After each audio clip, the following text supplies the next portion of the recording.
Eh, un poquito repasando lo que hemos visto la clase pasada, comenzamos con lo que son los métodos de cálculo de pavimentos flexibles, donde hicimos una breve reseña de lo que son aquellos métodos o de la diferencia y la evolución de los métodos, por un lado los empíricos y por otro lado los racionales, la importancia que tiene conocer frente a qué método estamos y de qué tipología es, porque en base a eso es la aplicación del método, es la respuesta del método, es cuánto lo podemos utilizar para la necesidad o para lo que estamos por diseñar o enfrentar como proyecto. Vimos algunos métodos un poco más viejos, como el método CBR, en la parte de empíricos, mencionamos también el método ASTO, que lo vamos a ver un poco más adelante. Y por el lado de los métodos racionales, mencionamos Fusinex, Burmister, Tricapa, Shell, ¿sí? Que es el que vamos a ver hoy. Y finalmente, como una, digamos, no sé si unificación, pero el método ASTO en la evolución y el último que salió, digamos, ponerle fecha o ponerle un año al último es un poco raro porque se salió en el 2002, luego tuvo algunas correcciones. Bueno, terminó como oficialmente en el 2007 o 2010 la última versión de ASTO. Esta última versión de ASTO migró de lo puramente empírico a algo más racional. Es decir, una calibración del método en función de, bueno, de correlaciones tanto de la parte empírica con respuestas y cálculos de la parte racional, con ecuaciones de borde, metodologías y la teoría elástica multicapa y demás, sin entrar en mucho detalle de eso. Pero bueno, lo que les mencionaba es el método Shell. El método Shell está un poco a mitad de camino de todo este recorrido que les acabo de mencionar. Es un método racional, es un método que se utilizó mucho, es un método que se sigue utilizando y que fue un poco el que abrió las puertas a varios conceptos que vamos a ir viendo ahora desde la parte racional, ¿sí? Como lo cuenta, o como lo dice su nombre, el método Shell es del año 78, digamos los inicios, capaz que un poquito más temprano, en la década del 60, pero formalmente el método Shell 78 se muestra como método Shell en el año 78. Es de la compañía petrolera Shell y por interés de la compañía de desarrollar un método de cálculo a posterior del método Tricapa, es una evolución del método Tricapa donde se empiezan a meter algunas otras cosas más que, como les digo, vamos a ir viendo a medida que vayamos avanzando. ¿Qué es lo que considera el método Shell? Bueno, las capas, como las venimos considerando o mencionando, las subrasantes, las capas granulares como bases y subbases, y la carpeta asfáltica, ¿sí? Bien, acá el método Shell considera sus dos criterios de falla, ¿sí? Que son los que están acá de alguna manera un poco enunciados con estas flechas que vemos, ¿sí?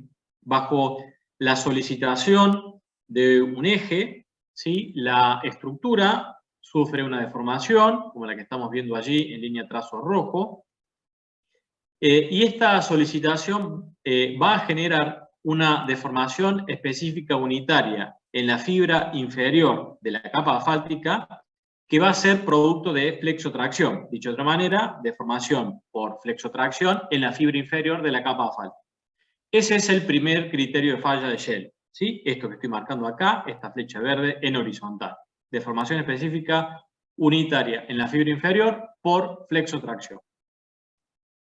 La siguiente, o el siguiente criterio de falla que considera es la deformación específica unitaria en la parte superior de la subrasante producto de la misma solicitación, ¿sí? Es decir, flexotracción en la fibra inferior de la capa asfáltica y deformación específica unitaria por compresión en la subrasante. Son los dos criterios de falla que considera Shell. ¿Y esto a qué está relacionado o de dónde viene? Bueno, si de alguna manera podemos establecer una curva como la primera que estamos viendo aquí arriba, en donde tenemos en el eje Y el número de... un segundito, por favor.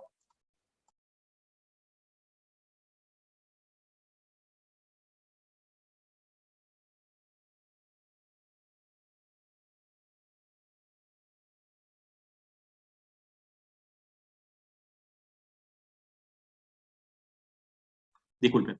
Les decía que esta curva, en donde en el eje Y tenemos el número de repeticiones de carga, ¿sí? En la capa asfáltica, y en el eje X las deformaciones específicas por flexotracción en la misma capa asfáltica, ¿sí? La ley de fatiga, ¿sí? La ley de deterioro de esta capa asfáltica considerada por Shell, determinada por Shell, tiene la forma esquemática que estamos viendo allí. Entonces, habrá una deformación específica, ¿sí? A la cual tendrá un número admisible de repeticiones de carga, ¿sí? Dicho de otra manera, para las repeticiones de carga que estamos deseando, que buscamos, vamos a obtener una deformación específica unitaria que deberá ser menor o igual a la admisible por la del material, la que el material posee. Con el mismo criterio se estableció una ley para deterioro de lo que es la subrasante, ¿sí? En donde tenemos el número admisible de repeticiones de carga, ¿sí? Y la tensión vertical sobre la subrasante. De la misma manera, con el mismo análisis que hicimos recién, existirá una tensión vertical que permitirá obtener un número de ejes de repeticiones de carga, o para el número de ejes de repeticiones de carga que tenemos, obtendremos una tensión vertical que deberá ser menor o igual a la admisible de la subrasante. ¿Se ha comprendido esto hasta aquí? ¿Alguna consulta? No, profe, se entiende. Sí, se entendió, profe. Bien. Bueno, ¿cuáles son algunas de las consideraciones del método? Bueno, carga circular, uniformemente distribuida y vertical, que los materiales son homogéneos e isótropos, que hay un comportamiento lineal y elástico de los materiales, que las tensiones son proporcionales a las deformaciones, hay un módulo de elasticidad, un coeficiente de Poisson, que las capas del pavimento de extensión horizontal son infinitas y que la subrasante de extensión vertical es semi-infinita. Como les mencionaba al principio, Shell aplica la teoría de la elasticidad para calcular las tensiones y deformaciones en las distintas capas. Ya acá no hay, o mejor dicho, no hemos visto la parte empírica, pero aplica teorías de métodos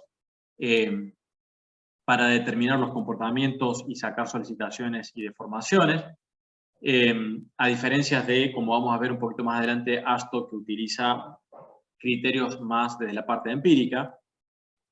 Verifica la resistencia a la fatiga de los distintos materiales, y acá introducimos un concepto que es el efecto destructivo del tránsito mediante el concepto de ejes equivalentes, ¿sí? Esto lo vamos a explicar ahora un poquito más adelante. ¿Cuál es la estructura simplificada, como venimos viendo en los métodos anteriores? Bueno, un eje dual, ¿sí? Dual, porque tenemos, bueno, dos neumáticos, ¿sí? Y una determinada separación, un determinado ancho, ¿sí? Un peso de 80 kilonewton, ¿sí? Ese es el eje patrón, ¿sí? U 8,2 toneladas, que después ASTO también lo considera a ese mismo eje, ¿sí? Tenemos una capa asfáltica, donde tenemos la deformación, lo que hemos analizado anteriormente, en la fibra inferior como criterio de falla, que va a tener un espesor. Las capas granulares, ¿sí? Las capas de base y subbase, que deberán tener un determinado espesor y que deberán tener un determinado módulo, ¿sí? Propio de la calidad del material con la que se construya la base y la subbase. Y una subrasante, ¿sí? Como hemos ya hablado varias veces, también deberá o tendrá su módulo en función de la calidad del material del suelo de fundación. En Shell 78, un poquito más adelante, Shell, en el año 83 aproximadamente, establece un programa llamado VISA, que, bueno, un poquito viejo, corre con algún sistema operativo más antiguo y que lo podemos emular con, bueno, algún emulador de Windows viejo, y que vamos a tratar de verlo por allá por las últimas clases. Más allá de que sea antiguo o no, en la forma en la que corre, permite, digamos, es bastante aplicable y permite conocer distintas cosas. Considera mezclas asfálticas tipificadas, ¿sí? Como S1, S2, F1, F2, 50-100. Esto lo vamos a ver ahora un poquito más adelante, pero S1 y S2 tiene que ver con el stiffness. Acá se introduce ese término que podría ser traducido como el módulo de la mezcla asfáltica. Las curvas de fatiga de la mezcla asfáltica, F1 y F2, es decir, nos da dos tipos de mezclas asfálticas. Y como en aquel entonces teníamos la clasificación de los asfaltos por penetración, no por viscosidad como tenemos ahora, que la hemos visto y que, bueno, algunos en el parcial han tomado como que la clasificación de asfalto que se hizo en el práctico es por penetración, y eso fue incorrecto. La clasificación de asfalto que se hizo en el práctico de laboratorio fue por viscosidad, a partir de los ensayos de penetración, punto de ablandamiento y de viscosidad. Pero, como les decía, Shell, en el año que estaba, teníamos o existía la penetración como clasificación, entonces, y los dos asfaltos más conocidos eran 50-100. Introduce la temperatura media anual ponderada, ¿sí? La WMAT, que vamos a ver qué es esto un poco más adelante, y distintos juegos de curvas para distintas temperaturas y distintas subrasantes, que es finalmente los ábacos o las curvas que permiten diseñar los espesores de las distintas capas, ¿sí? ¿Cómo es estos distintos juegos, distintas curvas? Son en forma esquemática como la que estamos viendo acá, ¿sí? Esta curva, este ábaco que está acá, lo establecieron para distintas combinaciones, ¿sí? Para distintas combinaciones, vuelvo a repetir, de mezclas, de temperatura, de tipo de subrasante, pero la estructura general de las curvas es como la que estamos viendo allí. Y las curvas están compuestas en el eje Y por el espesor de las capas asfálticas y en el eje X por el espesor de las capas no ligadas, es decir, por las capas de base y de subbase. Considera, o se determinó, que la primera parte de la curva, ¿sí? Esta que estoy marcando,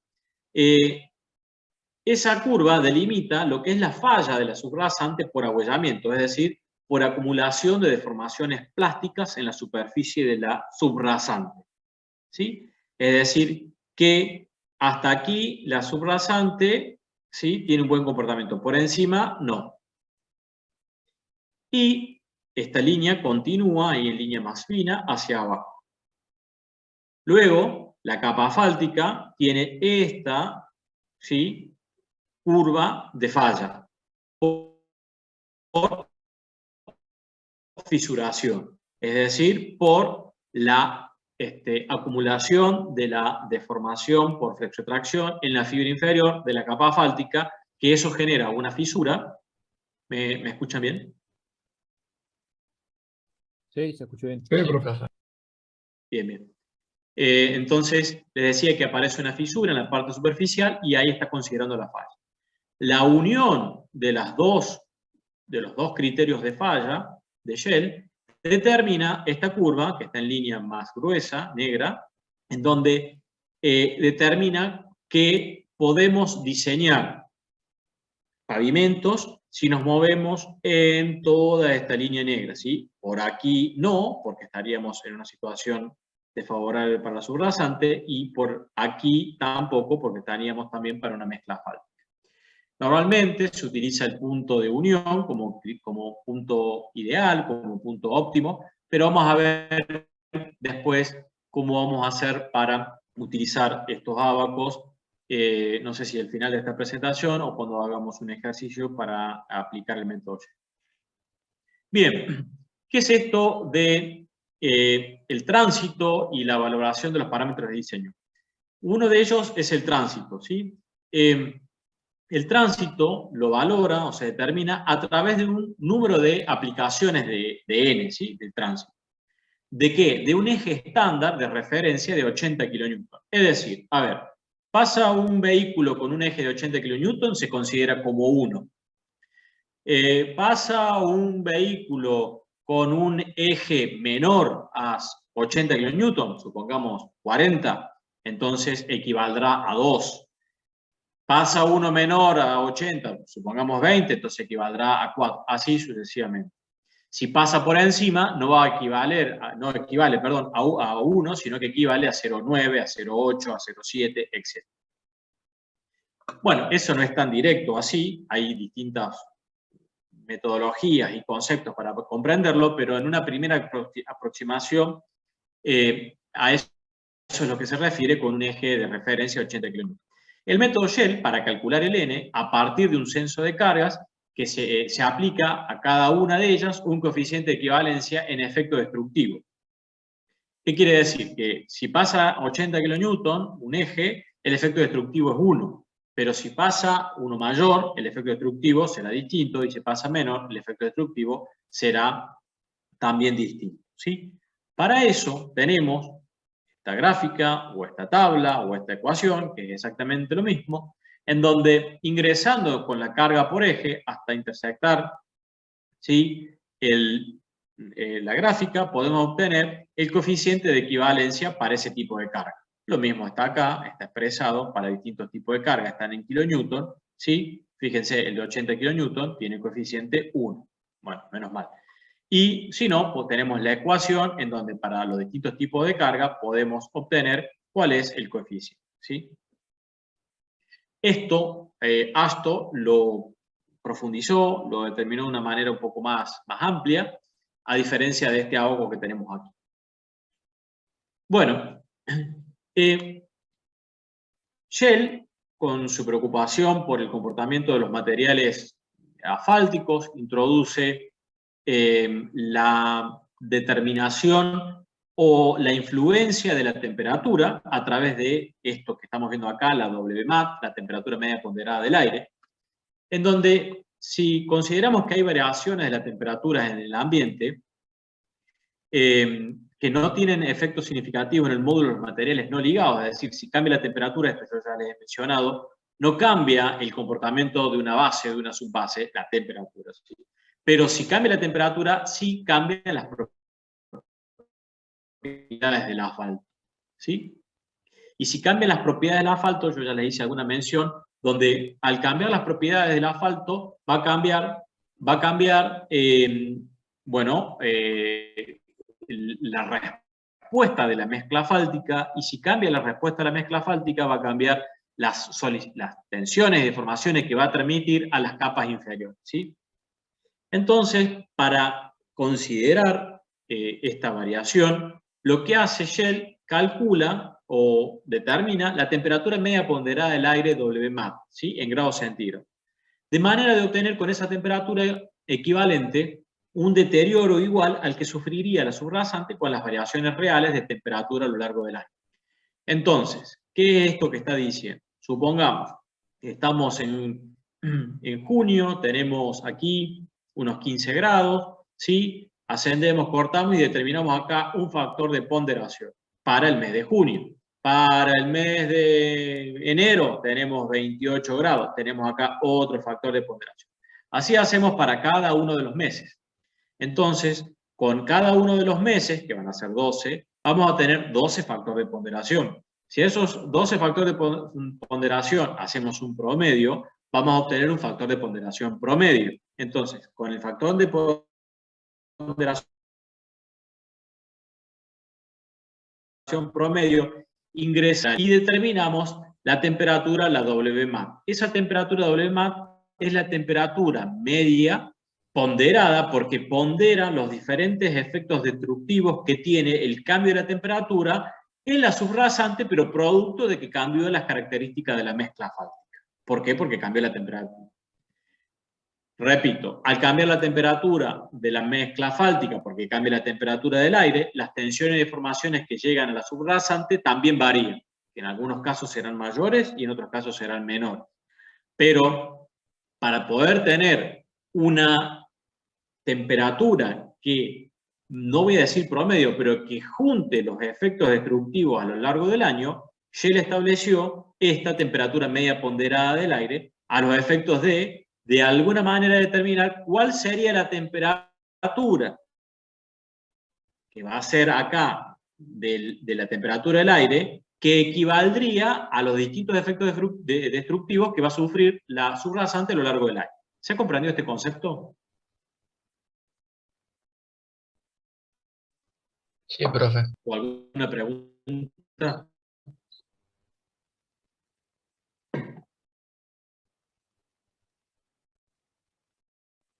Bien. Esto, aunque parezca algo medio sencillo, fue, digamos, bastante novedoso para la metodología para aquel entonces y muchos otros métodos o software más adelante consideran estas variaciones, pero claro, con el poder y con el avance que hubo de la tecnología de poder procesar, bueno, n ecuaciones, n combinaciones, bueno, que Shell lo había resuelto de acá de una manera bastante fácil y sencilla, si bien con ciertas limitaciones, pero que podía del módulo de las mezclas asfálticas a partir de la variación de la temperatura y cuánto iba deteriorando esas variaciones en el comportamiento de la subrasa. Bueno, otro parámetro de diseño es el módulo dinámico de la subrasante o módulo resiliente.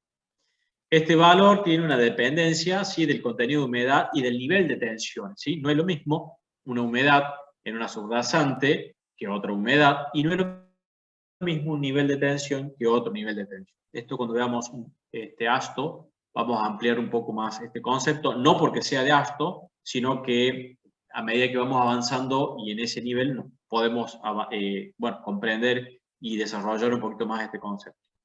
El módulo resiliente puede ser medido con ensayos, ¿sí?, de laboratorio, por ejemplo un triaxial. Ustedes ya lo habrán escuchado mencionar y lo habrán visto en geotecnia. Cuando no es posible desarrollar este ensayo, no es posible realizarlo, se pueden utilizar correlaciones empíricas, tales como ecuaciones, tablas, etc. ¿sí? Por ejemplo, modelos empíricos para determinar el módulo resiliente de la subrasante a partir del CBR. Bueno, acá tenemos una buena cantidad de distintas ecuaciones. Están puestas acá en forma, digamos, de ejemplo, pero bueno, vamos a ver que hay ciertas correlaciones, algunas que tienen que ver con el medio local, que han sido desarrolladas por universidades, bueno, de nuestro país, y algunas otras que son aplicables a métodos, como por ejemplo acá que tenemos un coeficiente B que multiplica el CBR, que lo vamos a ver en ASTO. Shell determina normalmente que esto es 10 CBR, pero con determinadas consideraciones de las unidades. Bueno, repito, esto está en forma genérica, a medida que vamos avanzando, vamos a ir viendo cada uno de ellos. Una tabla que nos ayuda bastante y que van a utilizar en los distintos prácticos que vamos a trabajar, es la que están viendo allí, que por ahí tiene poca definición, pero en el apunte que les mencionaba del ingeniero Toledo, esto está en la página 78, si lo tienen a mano, y si no vayan buscándolo, porque lo van a necesitar, donde correlaciona clasificación de suelo unificada de Casagrande, clasificación de Ashto, que lo hemos visto en las primeras clases, y alguna tipología cualitativa del tipo de subrasante, como muy pobre, pobre hasta excelente, de izquierda a derecha, ¿sí? Y valores de CBR que están allí, desde valores muy bajos hasta el 100% o más.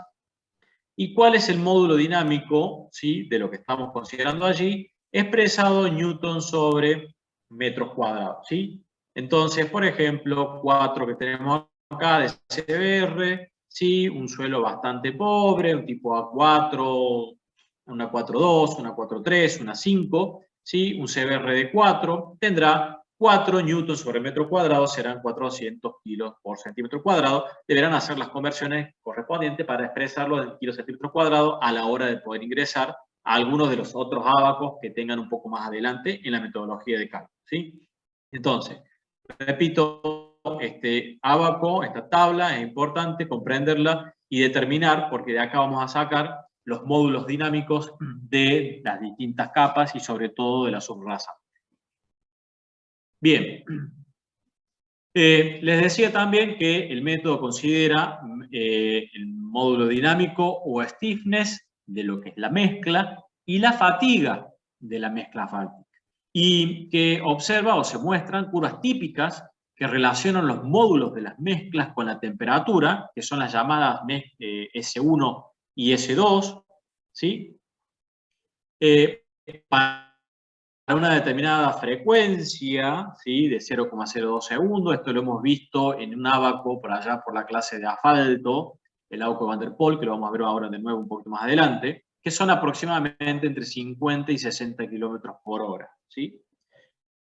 Es decir, ya Shell estaba considerando el tiempo de aplicación de la carga producto del comportamiento reológico gigante asfáltico, ¿sí? ¿Sí? Y los distintos tipos de mezcla que podíamos llegar a tener, ¿sí? Bastante avanzado para la época. A través de ensayos de laboratorio se pueden obtener los módulos dinámicos de las mezclas asfálticas a distintas temperaturas. Es decir, bueno, voy a un laboratorio, hago distintas determinaciones para poder obtener la curva del módulo dinámico de la mezcla asfáltica, y con eso me fijo, de acuerdo a los ábacos que propone Shell, a cuál de esos ábacos que propone se aproxima más lo que determiné yo en laboratorio, y de esa manera digo, bueno, está cerca de una curva S1 o está cerca de una curva S2, ¿sí? Y así puedo tipificar qué curva o en frente a qué curva estoy presente con la mezcla que estoy proponiendo para el diseño del pavimento que estoy determinando. Bueno, acá tenemos distintas curvas desarrolladas por laboratorio, donde tenemos una S1 con un asfalto de penetración 50, una misma S1 con una penetración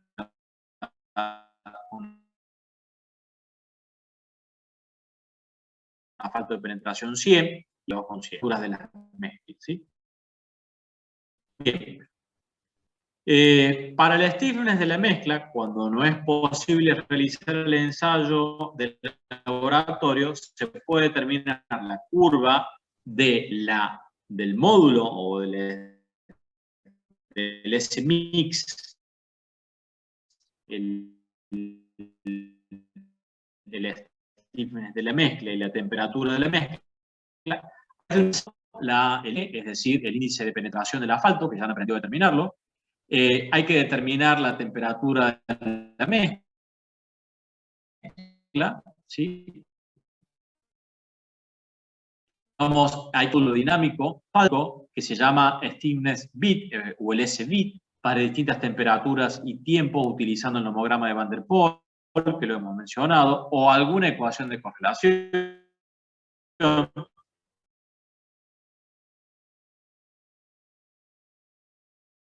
El ábaco es como, no, esto es un resumen de los pasos.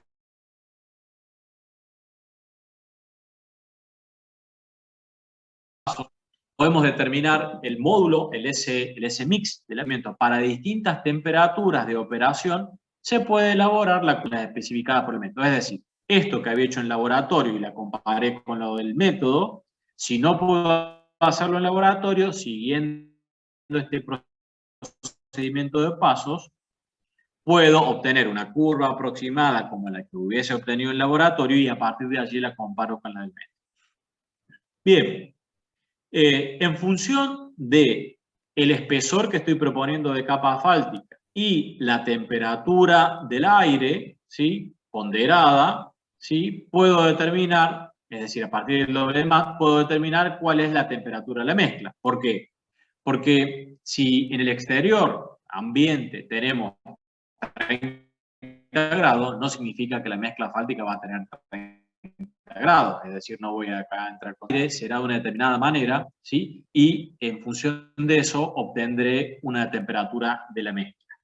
La temperatura ponderada la puedo sacar con el lavado anterior o puedo sacar con una determinada temperatura del aire cuál es la temperatura de la mezcla.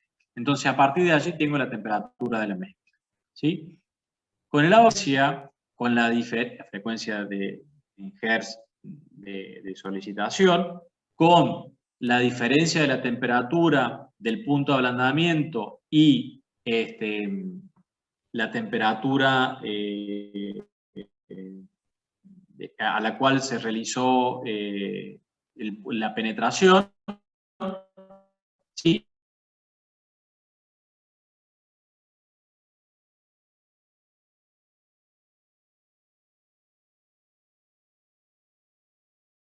¿Sí? Tenemos este punto y este punto ascender y determinar cuál es el módulo. Profe, ¿puede repetir? Porque se le corta. Módulo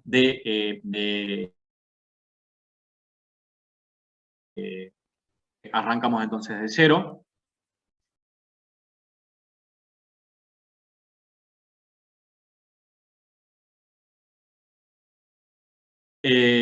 Con el ábaco de Van der Pol, velocidad traducida en Hertz, tenemos un punto aquí en esta recta. Aquí tenemos la diferencia de temperatura entre el punto de ablandamiento y la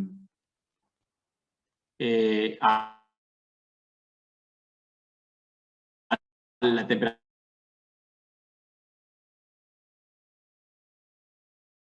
a la temperatura a la cual se realizó la penetración recta y le encontró un Profe, disculpe, pero se le corta muchísimo. No punto y ascender se a entendió lo Sí, que dijo. profe, yo el también. módulo. Se le escucha muy cortado. Bien, profe. ahí me están escuchando. Sí, igual, profe. A internet que recupere.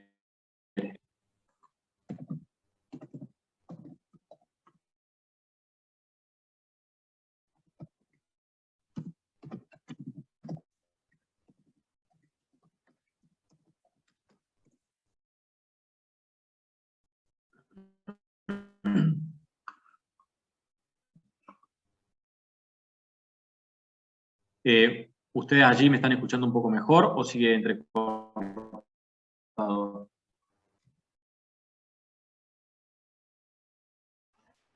Se sigue entrecortando, profe.